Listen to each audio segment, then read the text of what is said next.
Vamos a iniciar en la misma ocasión, en su momento, pero en la misma ocasión que celebramos anoche, la Pascua, a unas horas de ser entregado, nuestro Señor Jesucristo elevó al Padre una oración preciosa que se registra en Juan 17. Juan 17.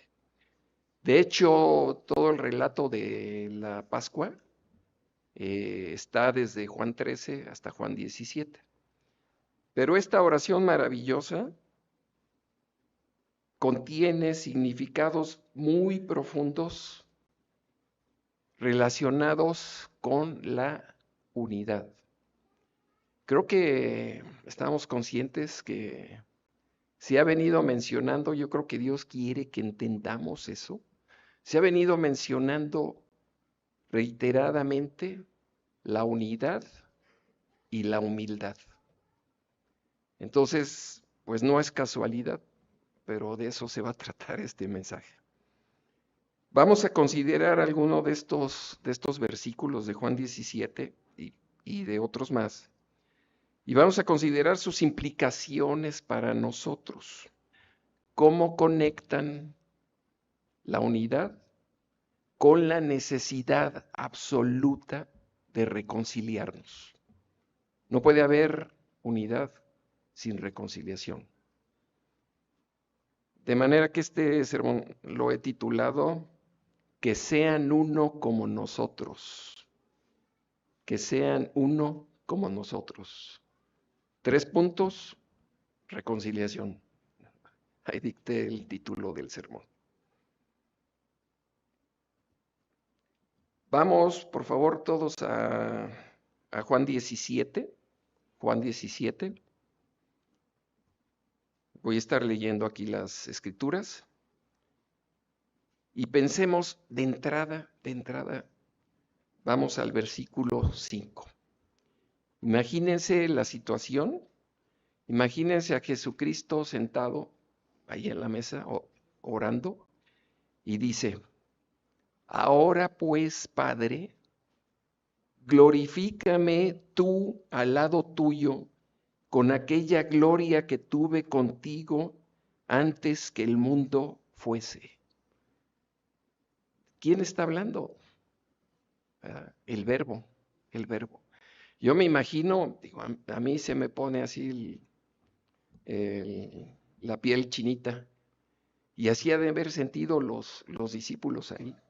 Cuando dice eso, glorifícame tú al lado tuyo con aquella gloria que tuve contigo antes que el mundo fuese.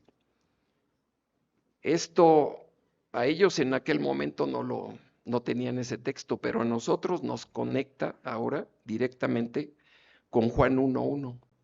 Juan 1.1 del 1 al 3 y el 14. En el principio era el verbo era con Dios y el verbo era Dios. Este era en el principio con Dios. Todas las cosas por Él fueron hechas y sin Él nada de lo que ha sido hecho fue hecho. Y el versículo 14 dice, y aquel verbo que creó todo fue hecho carne y habitó entre nosotros. Y vimos su gloria, gloria como del unigénito del Padre, lleno de gracia y de verdad. Imaginemos, aquí está Jesucristo, el verbo hecho un ser humano, a punto de ser entregado con la angustia de que va a morir, y está pidiéndole al Padre ¿qué? ¿Qué cosa había en su mente, en su corazón? ¿Qué estaba pidiendo? Vamos al versículo 9, Juan 17:9.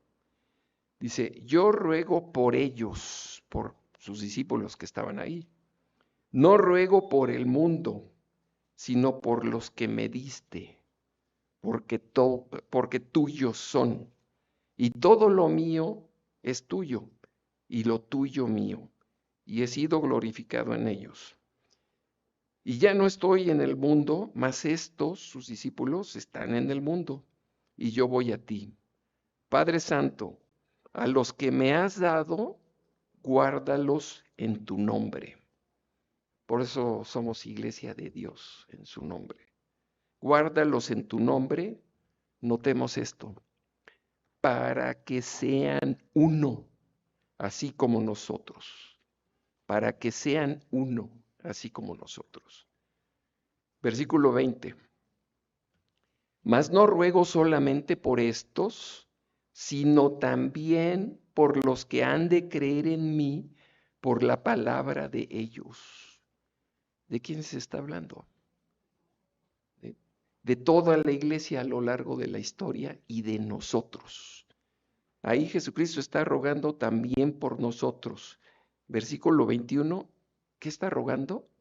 Para que todos sean uno, como tú, oh Padre, en mí y yo en ti, que también ellos sean uno en nosotros, para que el mundo crea que tú me enviaste. Versículo 22, la gloria que me diste yo les he dado, para que sean uno, así como nosotros somos uno. Yo en ellos y tú en mí, para que sean perfectos en unidad, para que el mundo conozca que tú me enviaste y que los has amado a ellos como también a mí me has amado. Versículo 24. Padre, aquellos que me has dado, quiero que estén donde yo estoy. También ellos estén conmigo, para que vean mi gloria que me has dado, porque me has amado desde la fundación del mundo. Que han de haber pensado, como en versículo 1, como en el 5. Y yo les he dado a conocer tu nombre, y lo daré a conocer aún, para que el amor con que me has amado esté en ellos y yo en ellos. Digo, por si había alguna duda, lo mencionó 5 o 6 veces. Que sean uno como tú y yo, que haya unidad. Y esto lo venía preparando Jesucristo desde el capítulo 13, ¿no? Juan 13, del 34 al 35 dice, que lo hemos leído, un mandamiento nuevo os doy, que os améis unos a otros como yo os he amado, que también os améis unos a otros. Y en esto conocerán todos que sois mis discípulos, si tuvieseis amor los unos con los otros.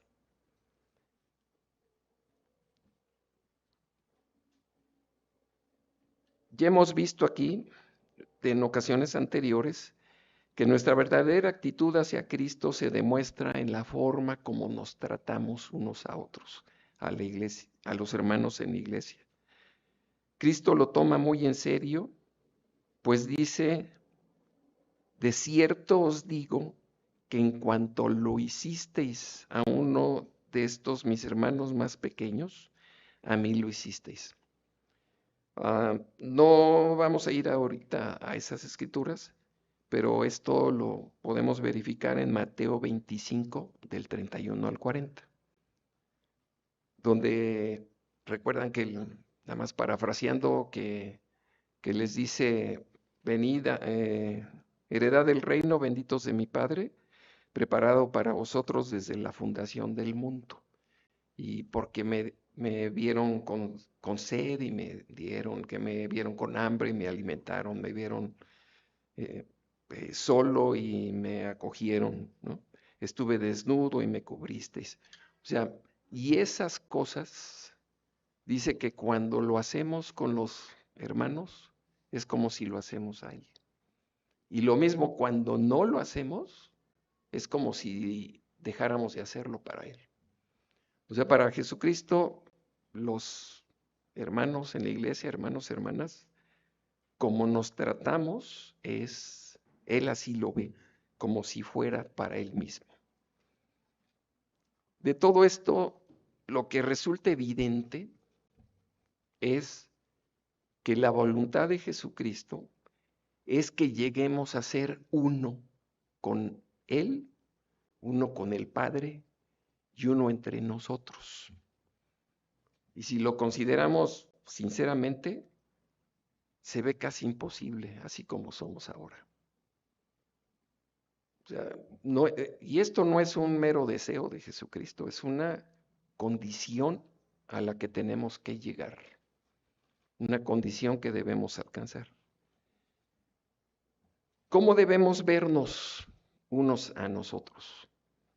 Realmente, así en el corazón. ¿Cómo debemos vernos?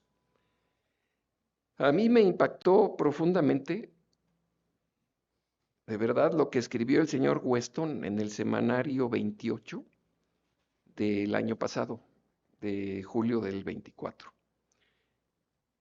Lo que él escribió inicia así, notemos, dice: quiero informarles sobre mi condición física actual para evitar rumores o especulaciones. Luego, él informa de que estaba sufriendo dolores muy intensos porque tenía un disco herniado en la columna que le presionaba el nervio ciático, ¿no? Y que era insoportable el dolor que tenía, ¿no? Pero termina la parte que se refiere a su condición, termina diciendo esto, quiero que lo consideremos mucho. Sinceramente, dice el señor Weston, no me gusta centrarme en mis propios problemas, porque hay hermanos que están pasando por pruebas que son mucho mayores que las mías. Algunos han estado atravesando interminables pruebas, situaciones muy dolorosas, y otros se encuentran en situaciones terminales, camino ya de morir, ¿no? Así que, aunque aprecio sus oraciones, me siento indigno de ellas y espero que recuerden a nuestros queridos hermanos y hermanas que pueden estar pasando por pruebas mucho mayores. Y esto es importantísimo. Ellos son preciosos a los ojos de Dios el Padre y de Jesucristo, y también deben serlo a nuestros ojos. Y no se refiere solamente a los que están pasando por pruebas, mayores o menores, sino a los hermanos en la iglesia. Así debemos vernos todos unos a otros, preciosos. Ahora en la vida real, ¿por qué no nos vemos siempre así? ¿Por qué no nos vemos siempre así? ¿Y qué digo siempre? Solo a veces. O a veces, o algunos prácticamente nunca. Prácticamente nunca nos vemos unos a otros como preciosos. Eso es un problema profundo en el corazón. Es un problema de percepción. ¿Han escuchado la expresión, pronto Dios sacudirá el árbol? Que Dios va a sacudir el árbol. Yo sí lo he oído en algunas ocasiones. Y en todos los casos que lo he escuchado, se dice implicando algo como que Dios se va a deshacer pronto de alguien que no me gusta mucho en la iglesia. Esa es la expresión. No lo dice con actitud de orar por esa persona. No se dice con la actitud de amarrarse al árbol ni con el temor de caer con esa sacudida, de ser uno mismo desechado. Esta actitud de que Dios va pronto a deshacerse del que no me gusta, incluye una buena dosis de autojusticia y también de desprecio. Si lo analizan, así es, ¿no? Si lo analizamos. Pero ¿cómo ve Dios esto? ¿No creen que lo ha previsto? Vayamos a Lucas 18, del 9 al 14. Si estamos viendo por qué no nos vemos preciosos, como valiosos unos a otros. Lucas 18, del 9 al 14. Notemos, dice, a unos que confiaban en sí mismos como justos y menospreciaban a los otros, les dijo esta parábola. ¿Ven cómo van juntos? ¿Ya? Confiaban mucho en sí mismos y menospreciaban a los otros. 2 hombres subieron al templo a orar. Uno era fariseo y el otro era publicano. El fariseo, puesto en pie, oraba consigo mismo. O sea, Dios no lo estaba oyendo. Oraba consigo mismo. De esta manera: Dios, te doy gracias porque no soy como los otros hombres, ladrones, injustos, adúlteros, ni aun como ese publicano. Yo ayuno 2 veces a la semana, doy diezmos de todo lo que gano. Como si eso fuera todo. Esperaba una medalla o qué, ¿no? Mas el publicano, estando lejos, no quería ni aún alzar los ojos al cielo, sino que se golpeaba el pecho diciendo: Dios, sé propicio a mí, pecador. Os digo que el publicano, descendió a su casa justificado antes que el otro. Porque cualquiera que se enaltece será humillado, y el que se humilla será enaltecido. Esta es una ley, esta es una ley. Hay otra actitud también que lleva tiene sus bemoles, ¿no? Otra actitud es como esperar a que Dios se va a encargar hasta el final. Sí, eso es seguro, Dios se va a encargar al final. Como la parábola del trigo y la cizaña que crecen juntos. Hemos oído mucho de la cizaña, pero les voy a leer aquí un poquito qué es.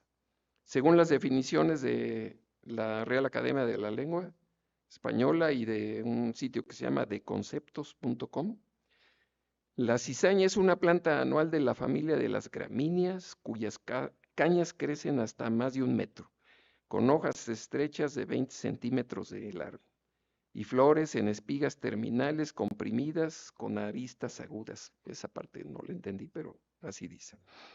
Se cría espontáneamente o no en los sembrados de cereales, especialmente en las plantaciones de trigo. Sus granos son de tonalidad violeta y son tóxicos. Fíjense, tóxicos si son parasitados por cierto tipo de hongo. La cizaña se considera una maleza del trigo, está mezclada con él y al principio es muy parecida a las plantas de cizaña y de trigo.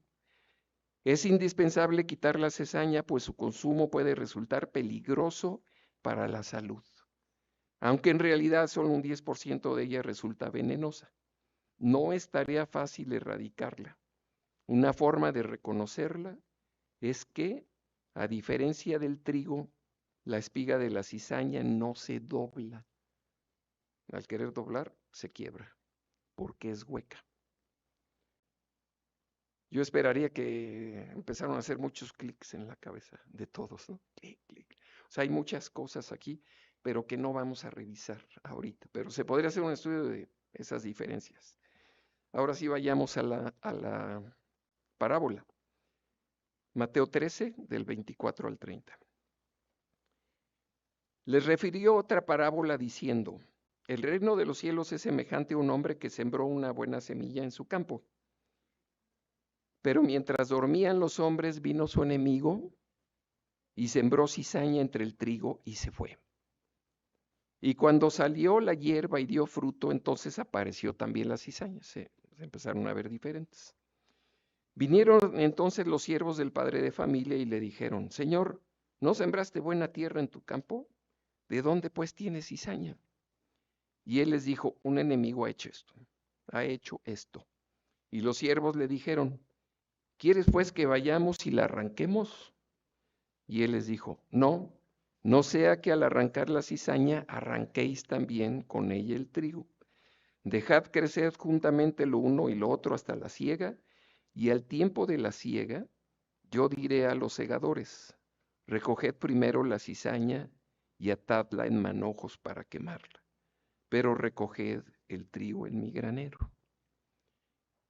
Quizá algo nos esté empezando hoy. Está implicando que en la iglesia hay cizaña, ¿no? Veamos esto. Mateo 24, del 9 al 12. Aquí viene la respuesta. ¿Sí? Mateo 24, del 9 al 12. Entonces os entregarán a tribulación y os matarán, y seréis aborrecidos de todas las gentes por causa de mi nombre. Muchos tropezarán entonces y se entregarán unos a otros, y unos a otros se aborrecerán. Y muchos falsos profetas se levantarán y engañarán a muchos. Y por haberse multiplicado la maldad, el amor de muchos se enfriará. No más primer amor, el amor de muchos se enfriará. Mas el que persevere hasta el fin, éste será salvo. ¿Quiénes son los que se traicionarán unos a otros? Aquellos que no sean parte de la unidad que Dios desea. Entonces, ¿de qué hay cizaña? Pues sí. ¿Quiénes somos cizaña o quiénes son cizaña? No sabemos, no es tan evidente, ¿sí? Entonces, ¿qué es lo importante? ¿Cómo nos aseguramos que cada uno de nosotros no somos cizaña? Si usted está pensando como que aquí veo a 10 cizañas, vea el espejo, de veras, ¿sí? Cuando estamos descalificando al que sea, ya póngase la etiqueta de cizaña, ¿no? O sea, ¿cómo nos aseguramos que no somos de esa parte? Que no somos un tropiezo para otros. ¿Cuál es la actitud correcta? ¿Cuál es la actitud correcta? Esta escritura se mencionó en el sermoncillo. O sea, de veras, Dios quiere que entendamos esto. Nos lo está repitiendo. Filipenses 2, del 3 al 8. Filipenses 2, del 3 al 8. Dice, nada hagáis por contienda o rivalidad, dice la Reina Valera actualizada, o por vanagloria, por querer destacarse. Nada de eso hagáis.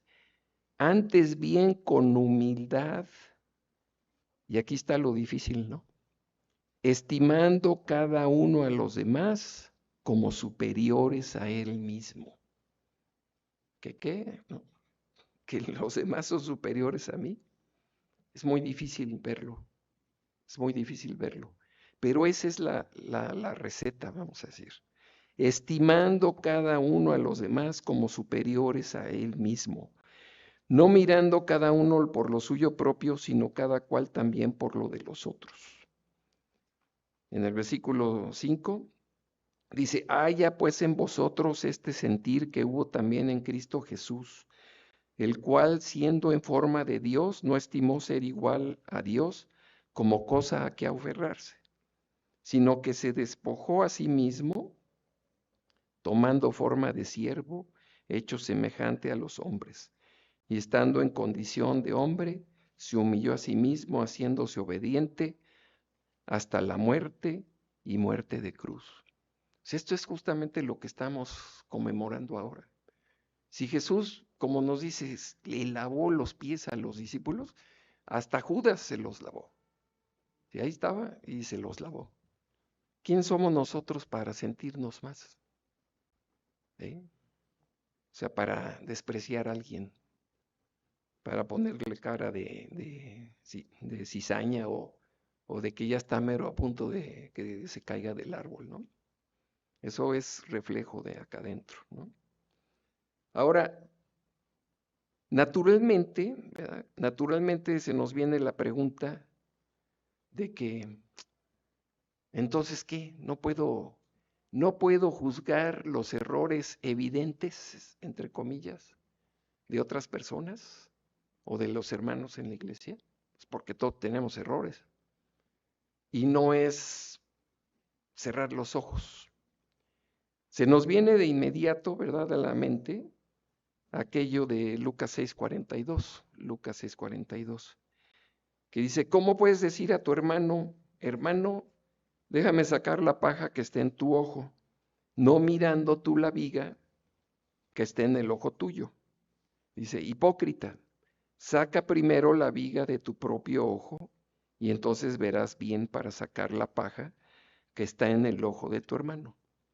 Y de aquí podríamos pensar, entonces no voy a juzgar. ¿Sí? Pero hay más cosas. No se trata de eso. No se trata de poner una actitud, digamos, como eso de que yo no veo, ¿no? Sí hay que ver, sí hay que ver. Vamos a ver con base en el estudio 100 del señor John Owen, en la parte de preguntas y respuestas es la pregunta 17. Las cosas del señor Owen son muy, van al clavo. ¿Cuándo es apropiado juzgar y cuándo no?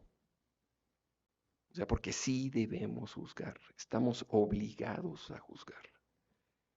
Actualmente se habla mucho de la tolerancia y de que no se debe juzgar. Juzgar es hacer una distinción, significa hacer elecciones, decisiones o distinciones. Pero juzgar es diferente de condenar. ¿Sí? A veces condenamos y ni siquiera sabemos de qué se trata el asunto. Eso es lo que no debemos buscar. Si usted dice, no, yo no voy a juzgar, ¿no? Pues ya hizo un juicio. Si dice que yo no voy a juzgar, ya hizo un juicio. Ha juzgado que todo está en el mismo nivel y que todo está bien, que todo es igual. ¿Y qué dice Dios de esto? De la actitud de pensar o de ver o adoptar la posición de que todo está bien. Todo es lo mismo, ¿sí? Cada quien lo suyo. ¿Qué dice Dios de esto? Isaías 5 del 20 al 21. ¿Qué dice? Hay de los que a lo malo dicen bueno y a lo bueno malo, que hacen de la luz tinieblas y de las tinieblas luz, que ponen lo amargo por dulce y lo dulce por amargo. Hay de los sabios a sus propios ojos y de los que son prudentes delante de sí mismos. O sea, son prudentes en su propia opinión. Dicen, mejor ya yo no me meto en problemas, mejor yo opino, cada quien lo suyo. ¿No? Dios espera que nosotros podamos hacer juicios basados en su palabra. ¿En qué criterio vamos a juzgar? Con la Biblia. Podemos ver lo que alguien hace y debemos juzgar la conducta como buena o mala. La conducta. Los criterios para juzgar eso los tenemos en la Biblia. Para confirmar esto, notemos Hebreos 5 del 11 al 14. En Hebreos 5 del 11 al 14, Pablo estaba hablando antes de esto, explicando acerca de Melquisedec. Y les dice a los hebreos, de esto tenemos mucho que decir, aunque es difícil de explicar. ¿Por qué está tan difícil explicar? Porque habéis llegado a ser tardos para oír. Debiendo ser ya maestros por el tiempo transcurrido. Digo, los hebreos, aquí el comentario era de que, pues estos hebreos probablemente eran de los que habían estado cuando vino el Espíritu Santo en Pentecostés, entre aquellos primeros. Y pasaron los años y pues no crecieron mucho, ¿verdad? No crecieron mucho. Dice aquí, debiendo ser ya maestros por el tiempo transcurrido, de nuevo tenéis necesidad de que alguien os instruya desde los primeros rudimentos de las palabras de Dios. Habéis llegado a tener necesidad de leche y no de alimento sólido. Pues todo el que se alimenta de leche no es capaz de entender la palabra de justicia porque aún es niño. O sea, pues no habían crecido mayor cosa, ¿verdad? Pero el alimento sólido es para los maduros. Esta palabra maduros es teleios, que quiere decir perfección. Los que son completamente ya maduros en lo espiritual. para los que por la práctica tienen los sentidos entrenados para discernir entre el bien y el mal. Entonces eso de que mejor no juzgo, pues ¿a qué horas va a practicar? ¿Cómo va a discernir el bien y el mal? Si todo le parece lo mismo. No puede ser. ¿Nos damos cuenta? O sea, se trata de que sí ejercitemos nuestro razonamiento basado en las leyes de Dios para discernir el bien y el mal. Entonces sí debemos juzgar, no debemos condenar y no debemos juzgar a como amanecimos, sino con base en la palabra de Dios. Ahora, lo que no podemos juzgar, mucha atención, lo que no podemos juzgar son los corazones y las mentes de las personas. Como cuando condenamos y ni siquiera sabemos del asunto, así no. No podemos juzgar los corazones y las mentes de las personas. Eso es prerrogativa de Dios. ¿Por qué? Porque Dios mira el corazón y discierne sus intenciones. Dios evalúa a las personas que tanto comprende. Nosotros no sabemos qué tanto saben las personas, qué tanto saben y entienden, y qué tanto está trabajando Dios con ellos. No lo podemos saber. Cada uno tendrá que rendir cuentas de sí mismo. Eso es fundamental. ¿Sí? No estar sacándole las cuentas a los otros, ¿no? Sino uno mismo. Ni usted ni yo podemos saber qué tan sincero es alguien. No sabemos. Dios sí sabe. Pero sean sinceros o no, eso no importa. Uno sí puede decir con base en la Biblia si lo que está haciendo una persona muy sincera está bien o está mal. Digo, el hecho de que sea sincero no arregla la situación, nada más es que es sincero. Pero las cosas están bien o mal con base en la Biblia. Así que Dios nos pone en la vida diaria en situaciones, todo el tiempo nos pone en situaciones que tenemos que decidir entre lo bueno y lo malo. Y tenemos que asumir la responsabilidad. Y cada vez que elegimos algún comportamiento, alguna cosa, es que hemos juzgado algo. Ahora, llamar las cosas por su nombre puede ser más bien grosero, ¿no? Pero no es decir que algo es pecado, no es condenar a la persona, al corazón y la mente de la persona. Por ejemplo, si Dios dice, Él dice, no cometerás adulterio. Entonces, ciertamente podemos y debemos juzgar que el adulterio está mal y que no vamos a hacer eso, ¿verdad? Si no podemos juzgar eso, realmente estamos en problemas. Si no podemos ver que lo que la ley de Dios dice, pues eso es lo correcto, diríamos en México estamos fritos, ¿no? ¿Verdad? Ahora, al juzgar los actos de una persona, de otra persona, ¿verdad? También debemos de estar muy conscientes de lo que se nos acaba de decir en la lectura aquí del semanario, ¿verdad? Del comentario del doctor Winell. Se nos acaba de decir que Satanás puede proyectar pensamientos en nuestra mente para hacernos dudar, criticar, quejarse o acusar a otros miembros en la iglesia, lo cual produce división. Y la división es algo que Dios aborrece. Notemos en 1 Corintios 1:10, dice, os ruego pues, hermanos, 1 Corintios 1:10, os ruego pues, hermanos, por el nombre de nuestro Señor Jesucristo, o sea, en su autoridad, que habléis todos una misma cosa y que no haya entre vosotros divisiones, sino que estéis perfectamente unidos en una misma mente y en un mismo parecer. Está difícil que lleguemos a ser uno, pero tenemos que lograrlo. A cada uno de nosotros, Dios nos evalúa con base en el bien o mal que aplicamos su palabra. Eso es ir madurando espiritualmente. Y según lo aplicamos en las circunstancias que estamos. ¿Cómo se desarrolla sabiduría en aplicar la palabra de Dios? Pues por estar discerniendo entre el bien y el mal, como Dios dice.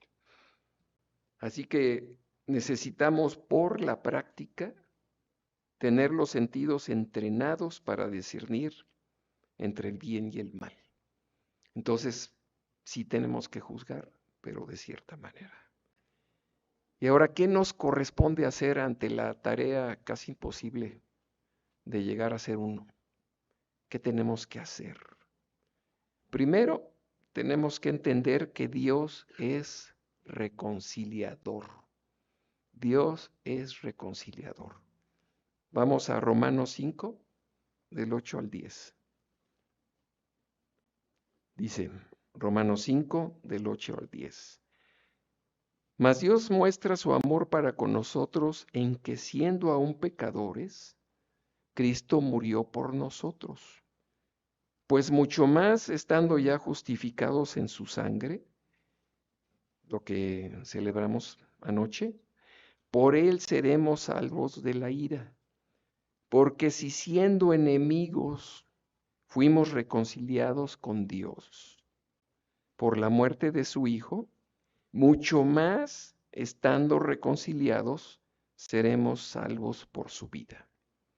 O sea, mucho más seremos salvos por su vida, esto es Cristo viviendo en nosotros.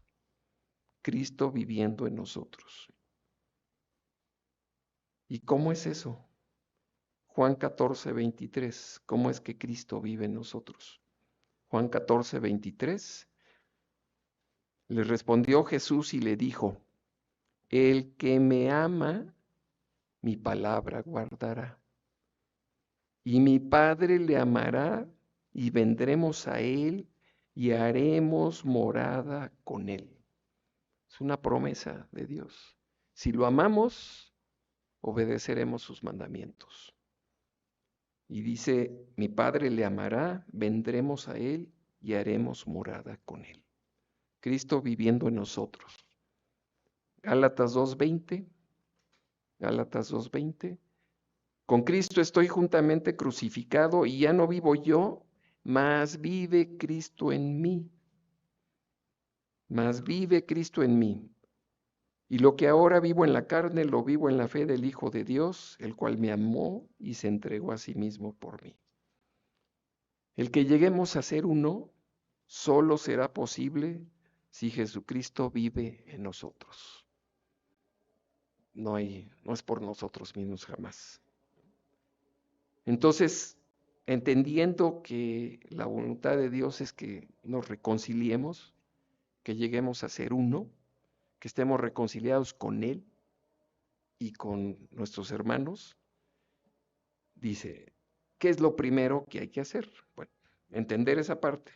Lo que sería segundo, perdonar de corazón las ofensas que otros nos hayan hecho. Fíjense. Perdonar de corazón las ofensas que otros nos hayan hecho, reales o imaginarias. Para acá adentro da lo mismo. Si es nuestra imaginación y sentimos que nos ofendieron, estamos en lo mismo. Estamos obligados a aclarar las cosas y a perdonar. De lo contrario, no seremos perdonados y obviamente no estaremos en unidad con Jesucristo y el Padre. Mateo 6, del 9 al 15, es el muy conocido, la oración del Padre Nuestro. Mateo 6, del 9 al 15. Dice, vosotros pues orad así. Padre nuestro que estás en los cielos, santificado sea tu nombre. Venga tu reino, sea hecha tu voluntad, como en el cielo, aquí, así también aquí en la tierra. El pan nuestro de cada día, dánoslo hoy. Perdónanos nuestras deudas, aquí subrayar, ¿verdad? Como también nosotros perdonamos a nuestros deudores. Ahí cuando oramos así y no nos damos cuenta, nos estamos echando la soga al cuello, ¿verdad? Dice, perdónanos como nosotros perdonamos, ¿verdad?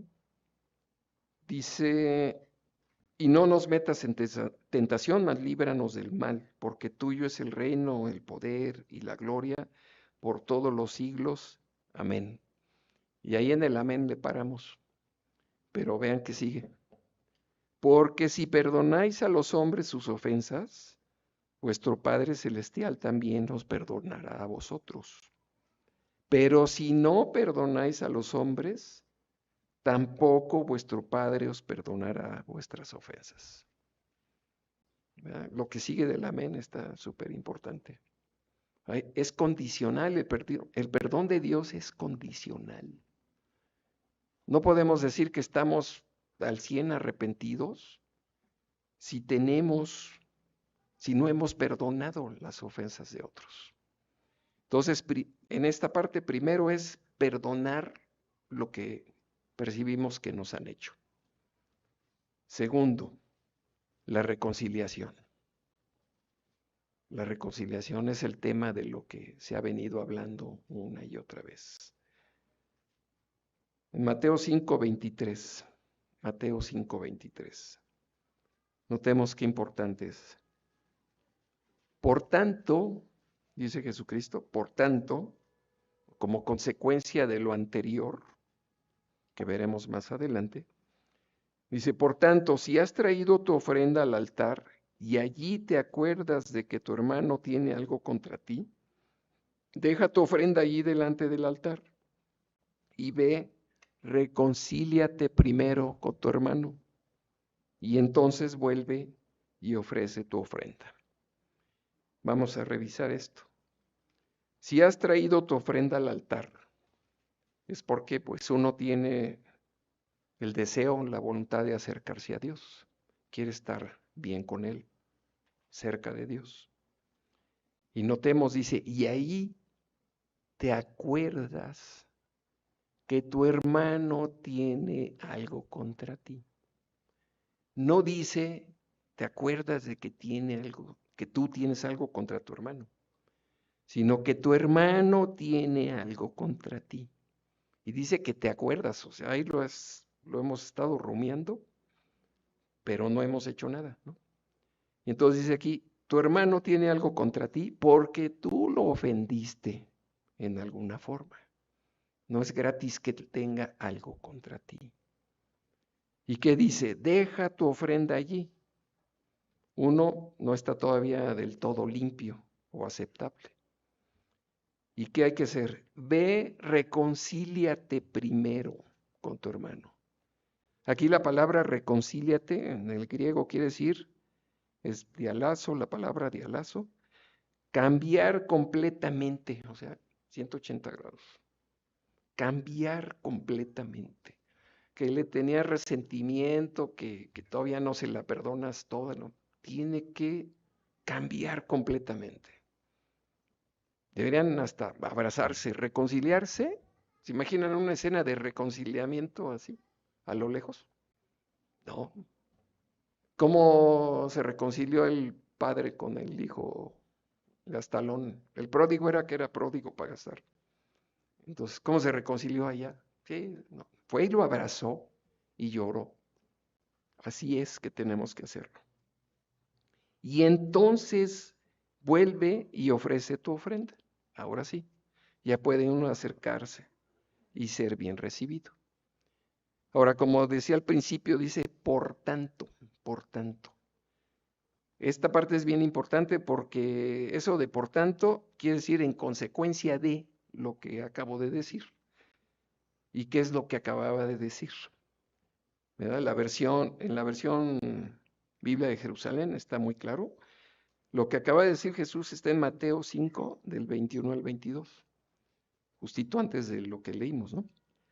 Dice, ¿habéis oído que se dijo a los antepasados? Es la versión de Jerusalén, Biblia de Jerusalén.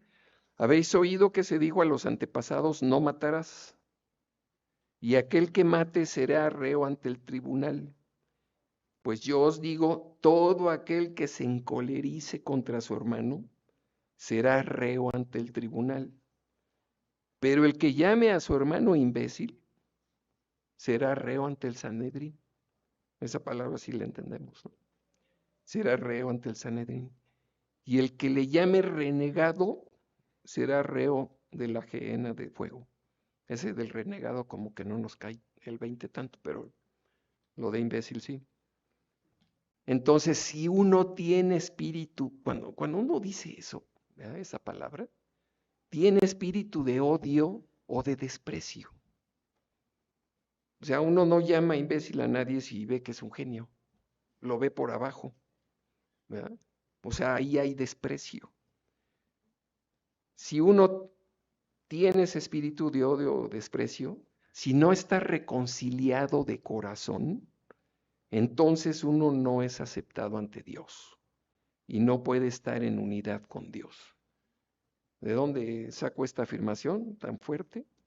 Primera de Juan 4, 20 y 21. Primera de Juan 4, 20 y 21. Para no darle muchas vueltas, ¿no? Si alguno dice, yo amo a Dios y aborrece a su hermano, es mentiroso. ¿Notamos? Si guardamos aborrecimiento a algún hermano aquí, ¿qué estamos haciendo aquí? Si uno dice que ama a Dios, pero aborrece a su hermano, está mintiendo. Está mintiéndose a sí mismo también. ¿Sí? Pues el que no ama a su hermano a quien ha visto, ¿cómo puede amar a Dios a quien no ha visto? Y nosotros tenemos este mandamiento de Él. El que ama a Dios, ame también a su hermano. No hay para dónde hacerse. ¿Sí? El que ame a Dios, ame también a su hermano.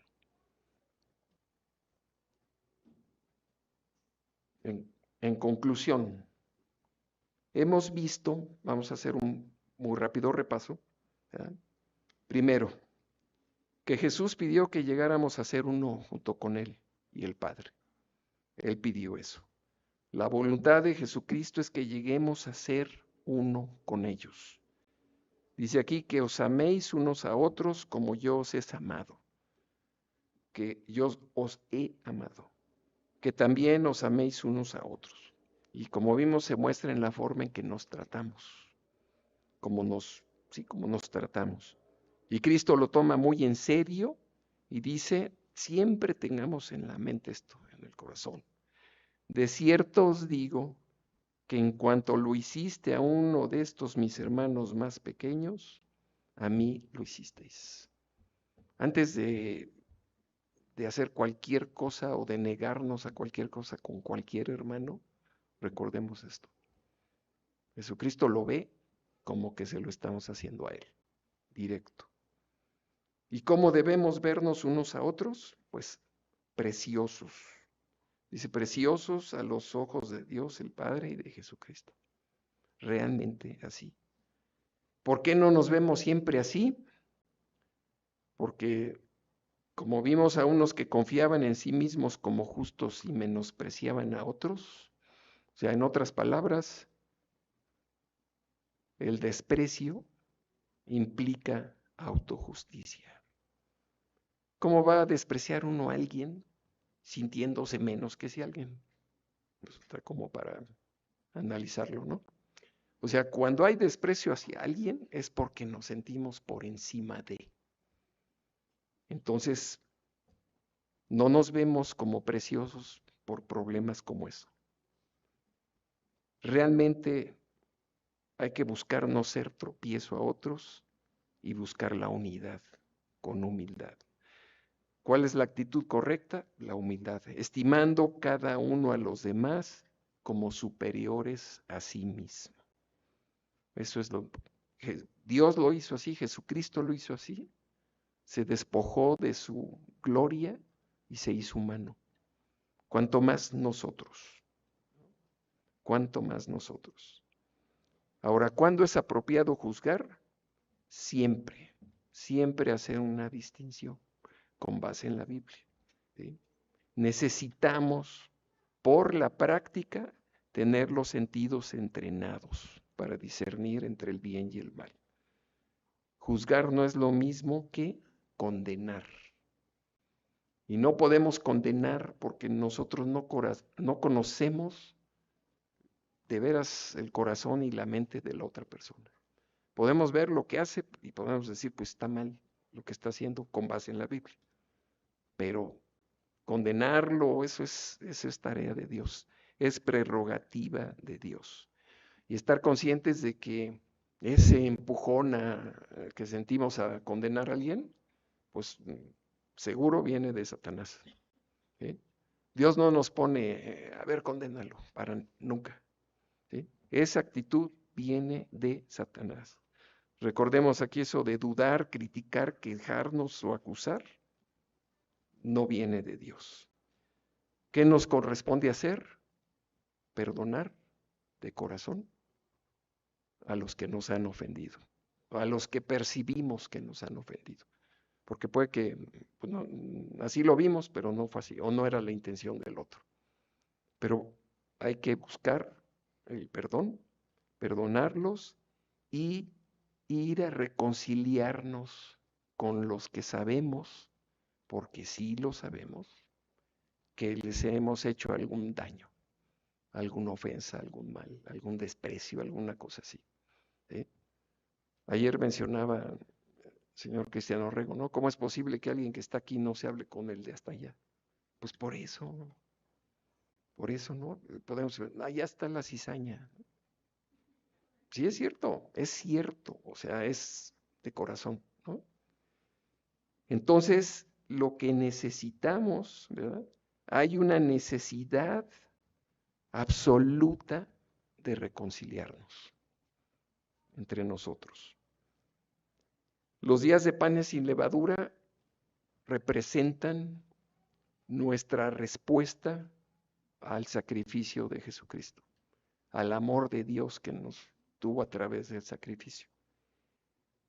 Esto de nuestra respuesta tiene que ver en el fondo, si lo revisamos bien, con recuperar, con volver al primer amor. Y en estos días, ahora mismo, tenemos la oportunidad de hacerlo. De todo corazón, reconciliémonos.